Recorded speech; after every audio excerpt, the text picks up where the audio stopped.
RF Caraïbes TV, Radio France Caraïbes, télévision sur le web. À votre disposition 7 jours sur 7, 24 heures sur 24. L'écho des Amériques et des Caraïbes. www.rfcaraibetv.com. Bienvenue sur Radio France Caraïbes, la radio comme j'aime, comme tu aimes, comme nous aimons. L'actualité de ce jour.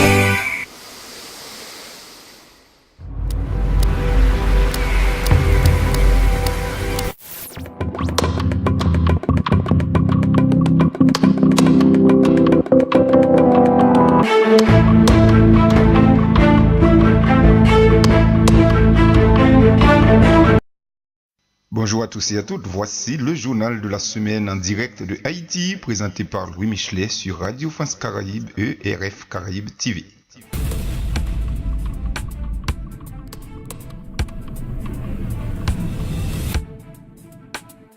Haïti Social, deuxième édition du Forum international Élan Haïti 2016. Ce vendredi, le groupe Eco Haïti procédera au lancement officiel de la deuxième édition du Forum international de jeunes en Haïti, Élan Haïti 2016, qui se tiendra du 13 au 16 août à l'Hôtel Caraïbe.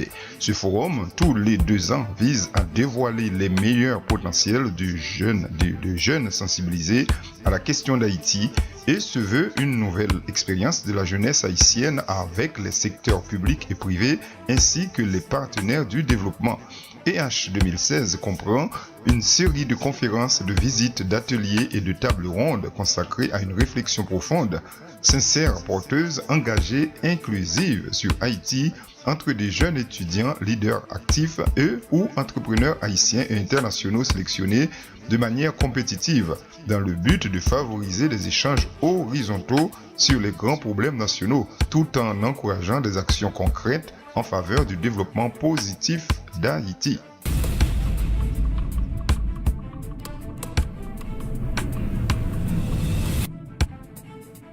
Haïti Sécurité, le consulat de la Jamaïque vandalisé, la présidence s'excuse. Anthony Barbier, le secrétaire général de la présidence, a appris avec consternation que jeudi, des individus armés ont attaqué et vandalisé le consulat honoraire de la Jamaïque situé à Tabar, dont les locaux sont situés dans le même espace que la Sun Auto, qui a été également victime le même jour d'une attaque.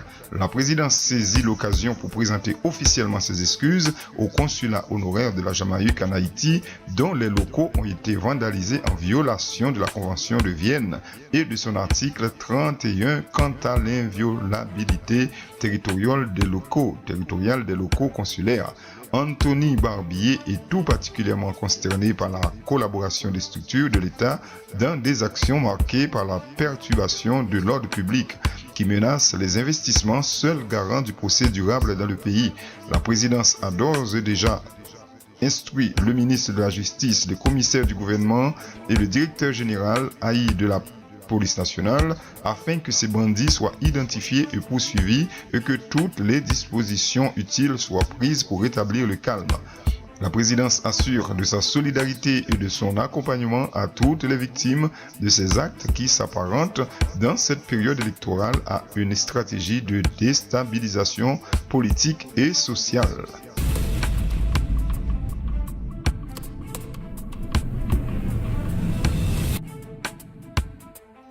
Haïti politique, le Canada refuse des visas aux joueurs de l'équipe de basketball Haïti Bongi. Les joueurs haïtiens de l'équipe de basket Haïti Bongi, véritable vedette en Haïti qui devait participer au Canada au tournoi de Bomabi, qui met en compétition 16 équipes provenant du monde entier, ont vu leurs rêves s'effondrer lorsqu'à quelques jours du début du tournoi et après 5 semaines d'attente, Citoyenneté et Immigration Canada a refusé de leur accorder un visa pour participer à cette compétition.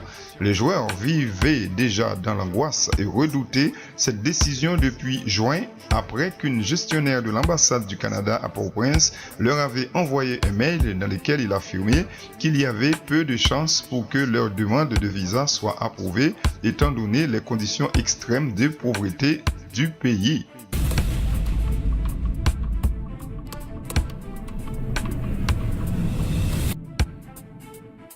Haïti économie. Expédition douanière du secteur textile menacée par négligence. L'Association des industries d'Haïti a été informée que le lien électronique de la fonction du visa électronique est suspendu car le service aux États-Unis n'a pas reçu de paiement d'Haïti depuis 5 mois. L'ADIH déplore que ce n'est pas la première fois qu'une telle négligence met en péril les expéditions douanières du secteur textile en Haïti et espère que le ministre du Commerce et de l'Industrie fera le nécessaire le plus vite possible.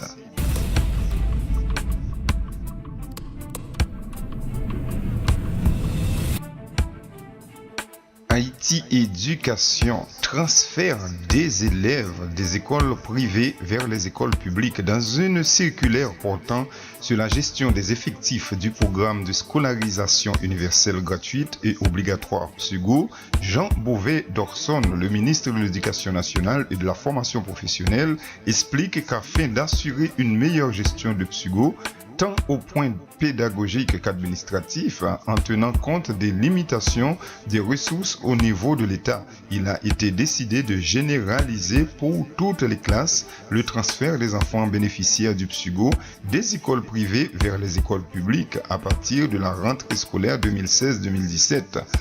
Et cette opération se fera de manière concertée avec les inspecteurs de zone sous l'autorité des directeurs départementaux avec l'appui des directions techniques concernées dans la mise en œuvre du PSUGO, notamment la direction de l'enseignement fondamental, la direction de la planification et de la coopération externe et la direction d'appui à l'enseignement privé et du partenariat.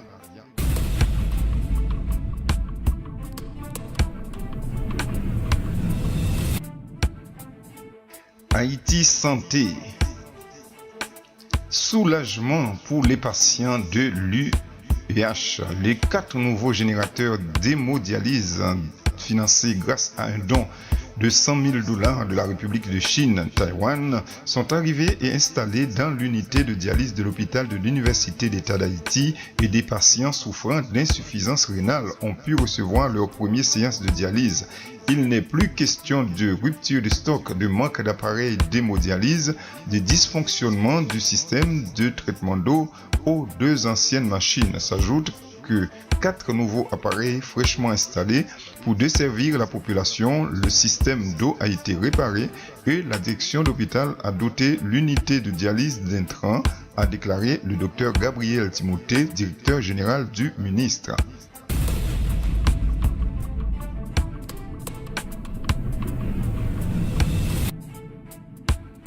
Haïti Justice, plusieurs membres d'une grande famille haïtienne inculpés. Rappelons qu'en avril 2015, une opération de la brigade de lutte contre le trafic des stupéfiants, coordonnée par le Drug Enforcement Administration, avait permis de découvrir et de saisir au terme de recherche un total de 108 kg de cocaïne et 15 kg d'héroïne dissimulés au milieu de 6500 tonnes de sucre à bord du navire MV Manzanares battant pavillon panaméen.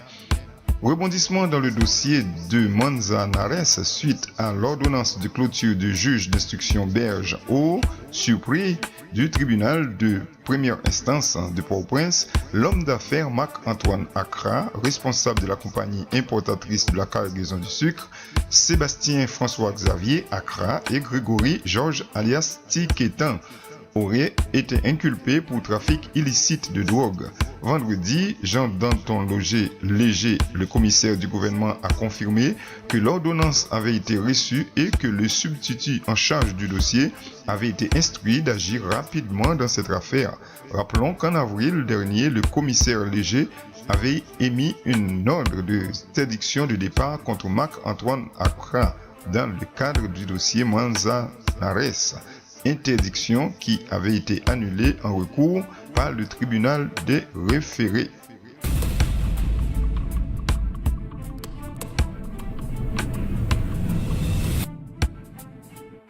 Haïti Sport, les Grenadiers s'inclinent 1-0 devant les États-Unis vendredi au ESPN Stadium à Orlando pour leur deuxième match dans le championnat de la CONCACAF filles. U15, nos jeunes grenadières se sont inclinées sans démériter devant la puissante équipe américaine 1-0. En première période, nos jeunes grenadiennes se sont montrées combatives, se jetant sur toutes les balles, contenant et harcelant les Américaines à qui elles ont imposé le rythme tout en les empêchant d'accéder à leur but. Toutefois, dans le temps d'arrêt, dans la première période, les Américaines ont profité d'une légère confusion dans la défense haïtienne pour inscrire un but 1-0. Et au retour des vestiaires, loin d'être découragées, nos grenadiennes se sont montrées encore plus offensives sans toutefois parvenir à briser la solide défense américaine, même s'il en est fallu parfois de peu. Le score final est resté inchangé. Mais cette défaite sans honte pour nos filles leur ferme la porte au quart de finale, venue surtout pour apprendre nos jeunes grenadières, prouvant qu'en redoublant d'efforts, une qualification à une phase finale du Coupe du Monde n'est pas utopique. Malgré cette déception, nos filles espèrent bien finir en beauté le tournoi sur des victoires contre Trinidad et Tobago samedi 13 août et la République dominicaine lundi 15 août. À suivre.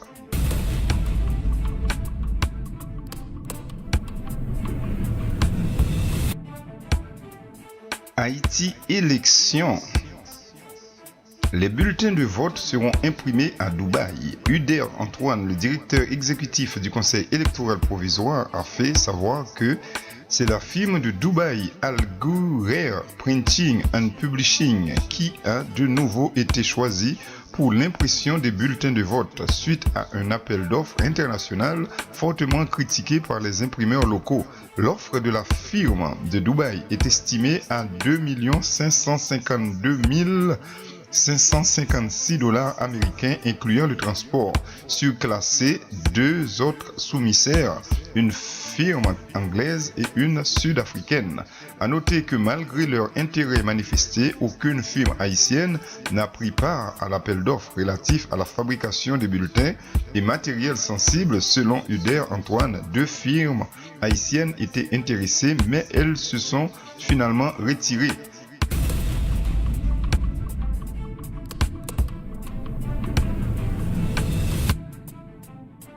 Haïti agriculture. La France soutient la pêche artisanale. 4 experts français de l'industrie de recherche pour le développement et de l'Institut français de recherche pour l'exploitation de la mer ont effectué une mission d'1 semaine en Haïti dans le cadre du soutien d'un programme de développement de la pêche artisanale mis en œuvre par le ministère haïtien de l'Agriculture et financé par la Banque interaméricaine de développement. Malgré une faune marine diversifiée et des zones côtières étendues, les ressources marines d'Haïti demeurent mal exploitées. Précarité des pêcheurs, surpêche en zone côtière, déclin de certaines prises, absence de chaîne du froid ou encore indigence de l'enseignement lié aux ressources dans les facultés d'agronomie du pays sont autant de facteurs qui freinent le développement durable du secteur.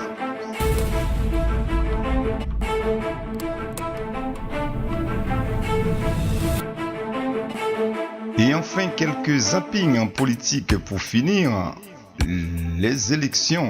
Bienvenue à l'aide de financière internationale, dit Privert. Le président Jocelyn Privert, qui avait affirmé haut et fort et qui voulait bien le croire qu'Haïti avait trouvé les 55 millions pour les élections, après avoir ouvert les bras au financement de la diaspora, déclare maintenant que les autorités haïtiennes ne vont pas refuser une assistance financière des partenaires de la communauté internationale pour les élections de 2016-2017. Il précise que toute assistance internationale est la bienvenue, tant financière que technique. Mais où sont passés donc les 55 millions d'Haïti?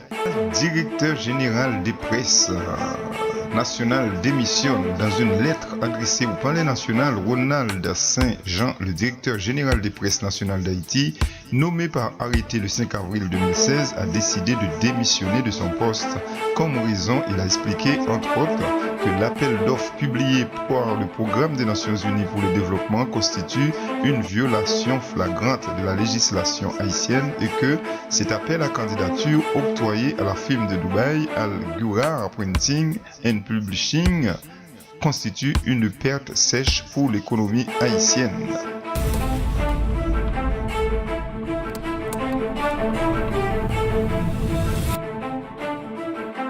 Et enfin, la commission des charges responsable de l'exclusion des candidats au Sénat, le sénateur Jean-Baptiste Bien-Aimé, a critiqué le comportement des membres de la commission des charges du Sénat qui, selon lui, ne remplissent pas leur mission conformément à la Constitution du 29 mars 1987 amendée. Il déplore que certaines personnalités du pays n'ont pas été habilitées par le CEP à participer aux prochaines sénatoriales partielles.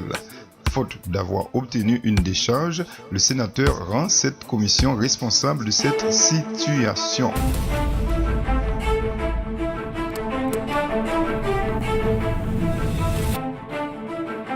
Et c'est la fin de notre bulletin d'information en provenance de Haïti pour la semaine finale du 14 août 2016. Je vous donne rendez-vous la semaine prochaine. Toujours restez branchés sur radiofrancecaraïbe.com et également RF Caraïbe TV. Merci et à la semaine prochaine.